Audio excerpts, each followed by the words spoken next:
what kind of leadership mindset is required in this day and age to be able to address the developmental challenges that the world is facing in Africa, in developing countries, in SADC.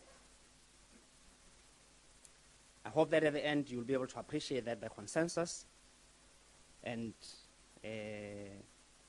you'll also see and come up with individually and collectively with some kind of understanding and approach as to how you can individually contribute towards making an input in solving some of these challenging problems that the globe is facing, because it requires not only governments to solve some of these problems, it also requires communities and, above all, even individuals.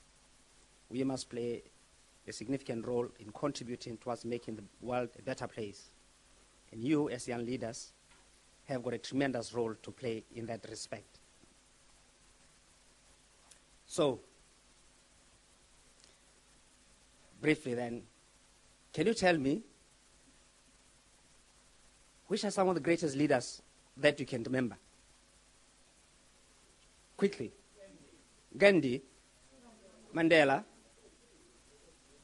Jacob Zuma, Mugabe, Jomo Kenyatta, Lumumba, NASA, James, Sengho, Shagari. Any other ones? Who?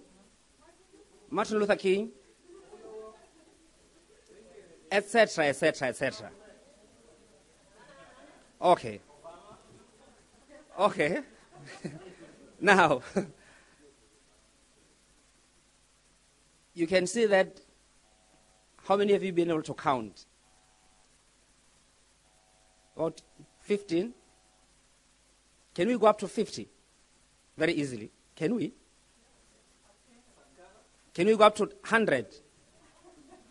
Eh? No, you can't. Can you go to 200? So the more you go, the less it becomes to identify great leaders. Now, second question. What qualities do these people have? What kind of qualities do these people have that you subscribe to them as being great leaders? They were visionary, statesmanship, integrity, honesty, humility, wisdom. What is that? Persistence, forward-looking, strong personality, discipline, strong actors, character, leadership, skills, whatever that means, yes? Compassion, patience, wisdom, determination, privilege. I'll put a question mark. What else? Perseverance, resilience, endurance, wisdom. Okay, good. So, do you possess those qualities yourselves? Do you possess those qualities? Don't be afraid. Do you aspire to have those qualities? Yes, you should. Absolutely, that's good. That's why, otherwise you would not be here. Mark, they would not be here. So, that's excellent. And this is the beginning of that journey that you are in here, to try and work towards those very, very important goals that those leaders had. Some of you have already started that. This is a journey. You're going to go through this journey for a long time in your own personal lives, in your work, in your situations, and you should always subscribe to those values and those virtues to become good leaders. And I wish you all the best in that journey. And that journey is not going to end here. Next question. Yvette, can you give them the papers, please? Just distribute those. Give somebody to help you to distribute Give them to somebody to help you to distribute them, please. Give somebody to...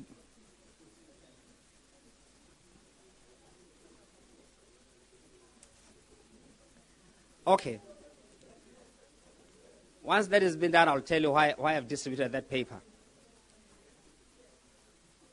For those of you that do not know, and I hope you'll know now, you'll realize that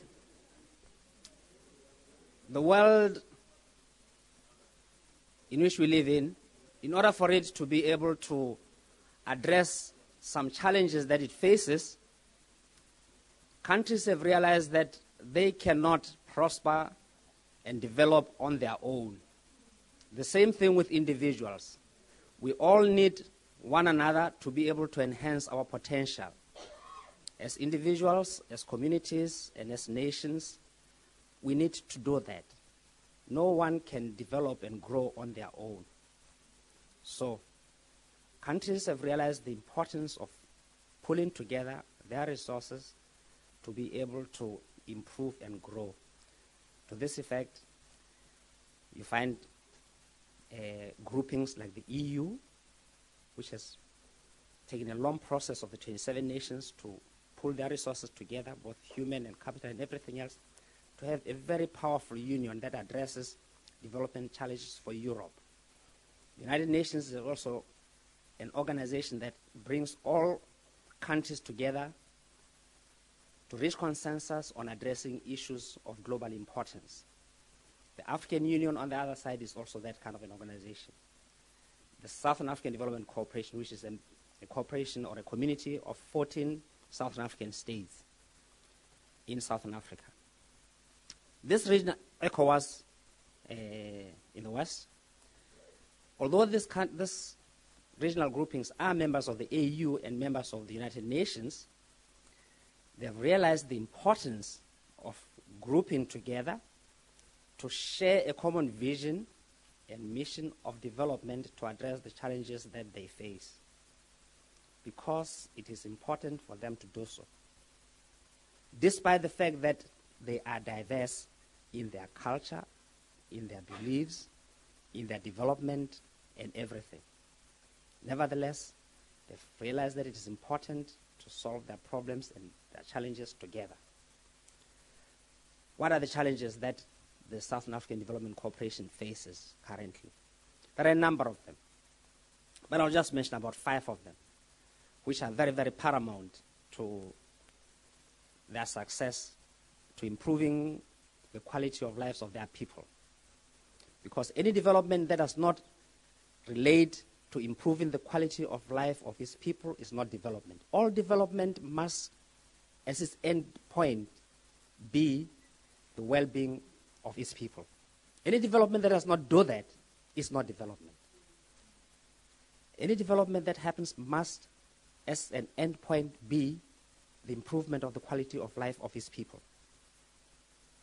So, whatever you do, when you build up roads, provide water supply and sanitation, improve your information communication technology, the end effect of that, any kind of development, is to make sure that your people become better and improve their quality of life. So, and in the tall order, what are some of those challenges that the Southern African Development Community faces? One, most important one, is good governance. Good governance in terms of good economic and corporate governance. They've identified that as a very, very important factor or a vehicle for their development to address economic and corporate governance. Secondly, is to work towards integration and development. Integration and development enablers. To work towards that. And which are those enablers? Fighting against HIV/AIDS. You'll realize that the southern countries, the whole epicenter of HIV/AIDS is in this region. More than 23% of people infected with HIV/AIDS are within the Southern Africa or in the SADC region, ranging from 25% to 14%. This is the epicenter. So one of the biggest challenges that the region faces is to fight the scourge of HIV/AIDS. It's a big, big, big problem. Secondly, gender mainstreaming and women empowerment. because women constitute some of the most vulnerable people within the SADC region. So we must make sure that we have programs that address this inequality. In most countries, women spend about 60% of their time looking for nothing else except water and wood for their daily life. I mean, that is a terrible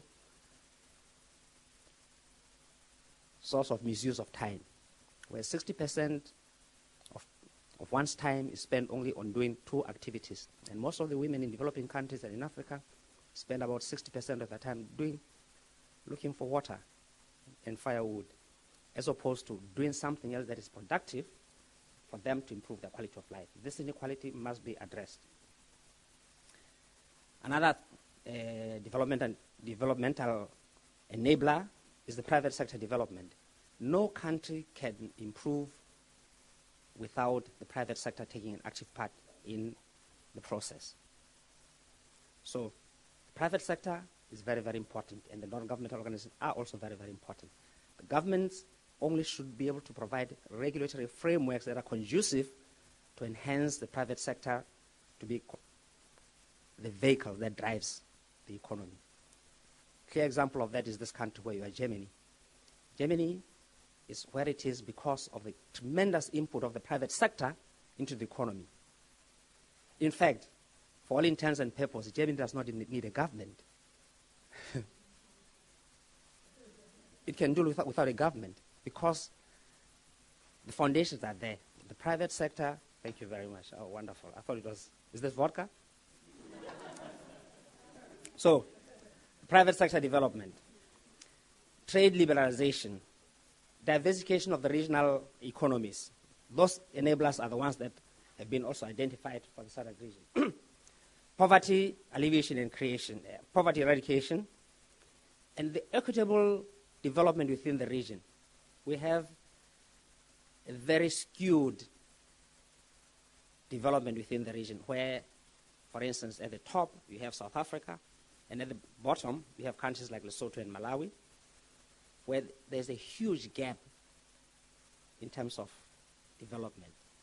So the community has found this to be a challenge to bridge this gap.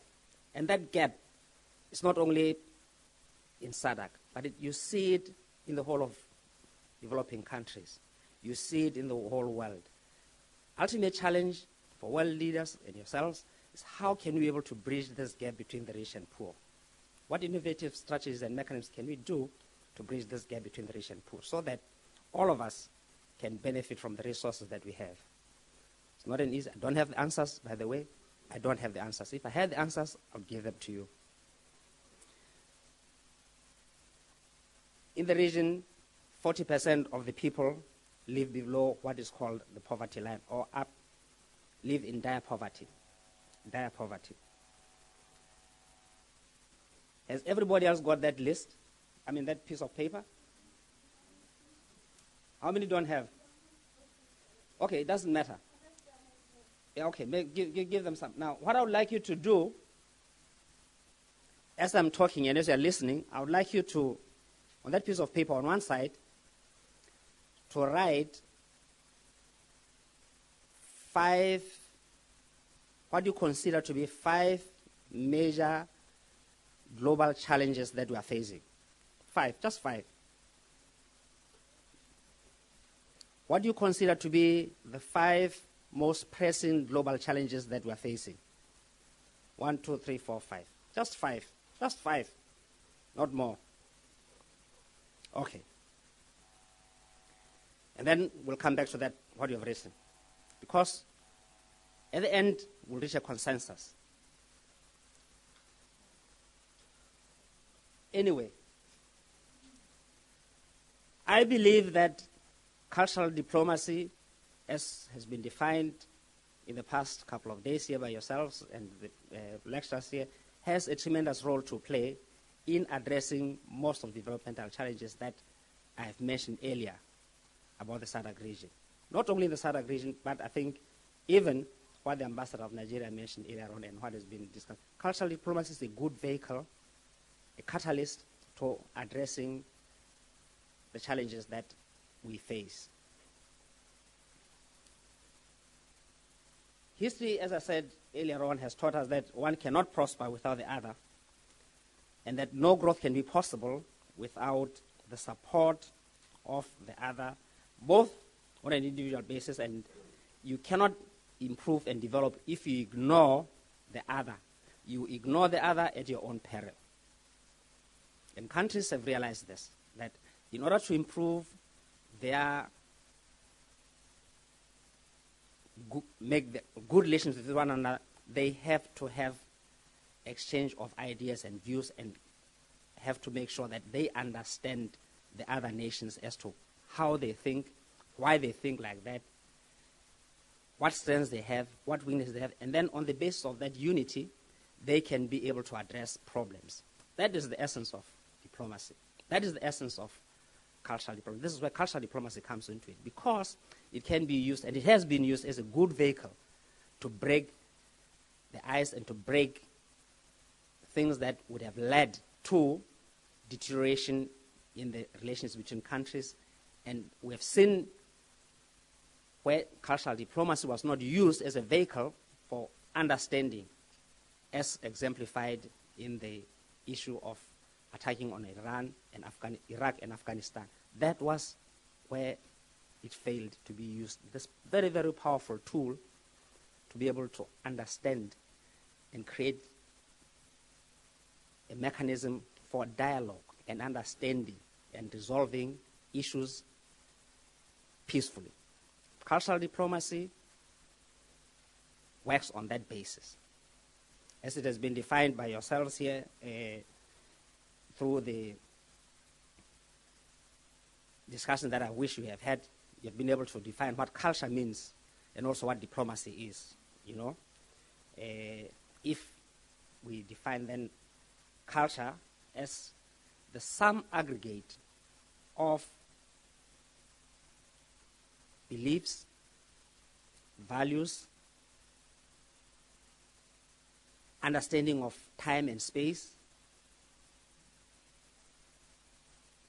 which people individually and collectively understand to define themselves over a period of time,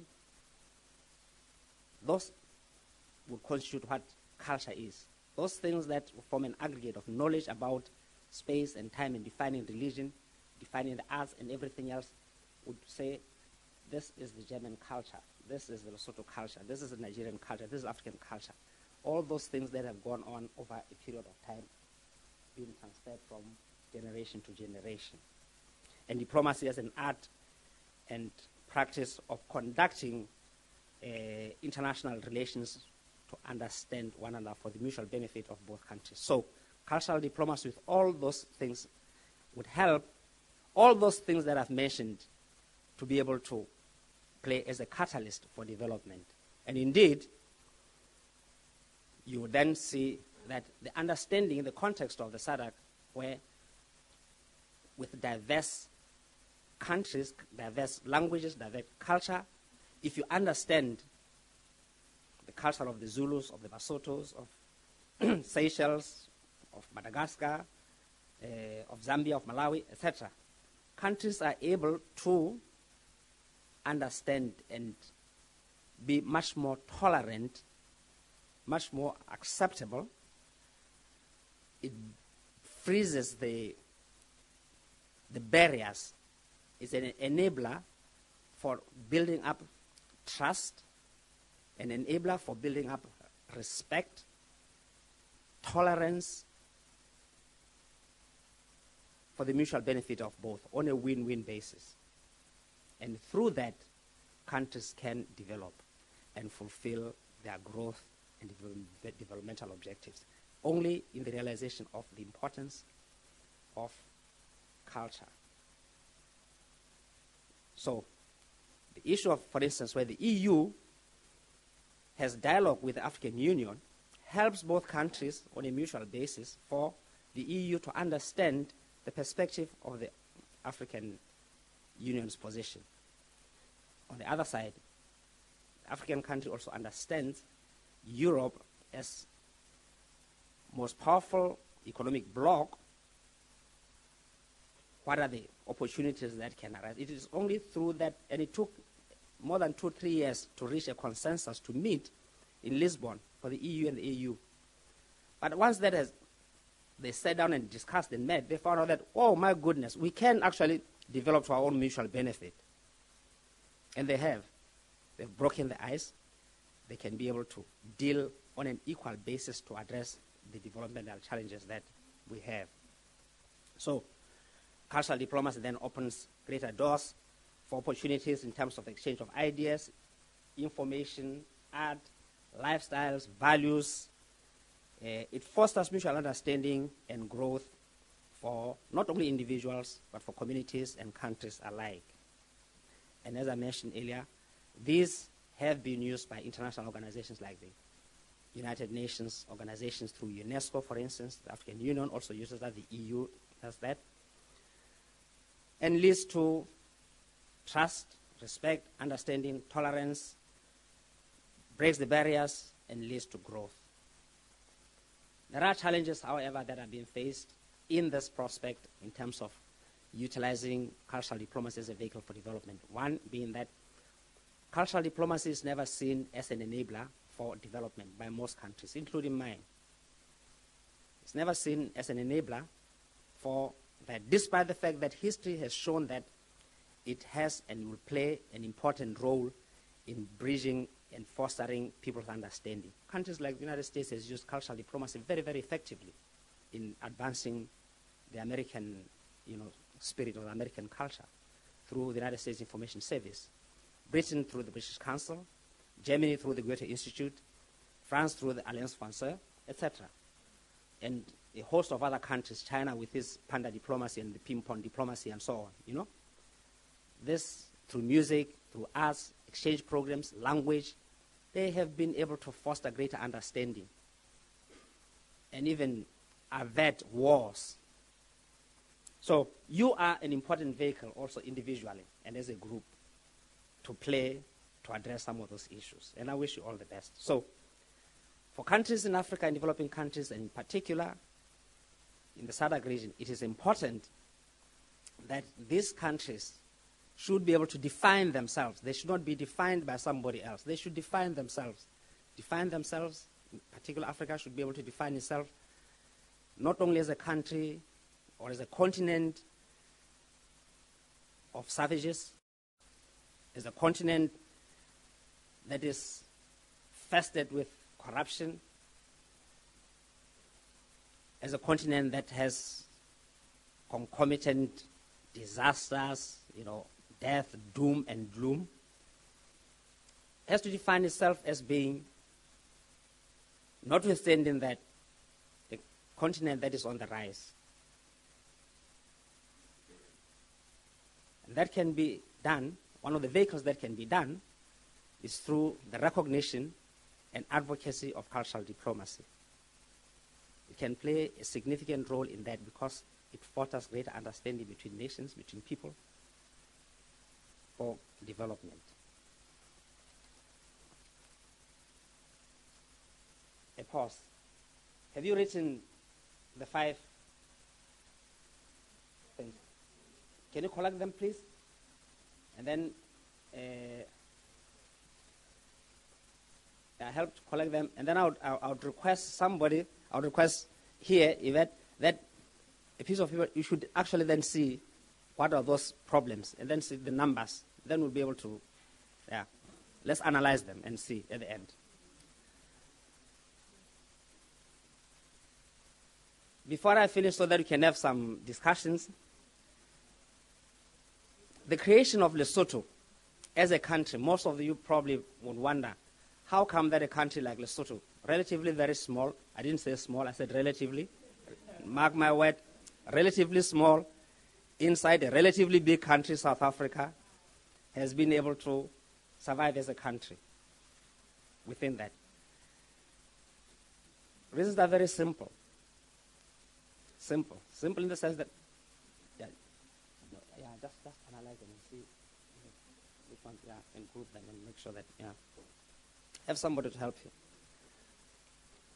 So, and the reasons have been very simple. Lesotho was created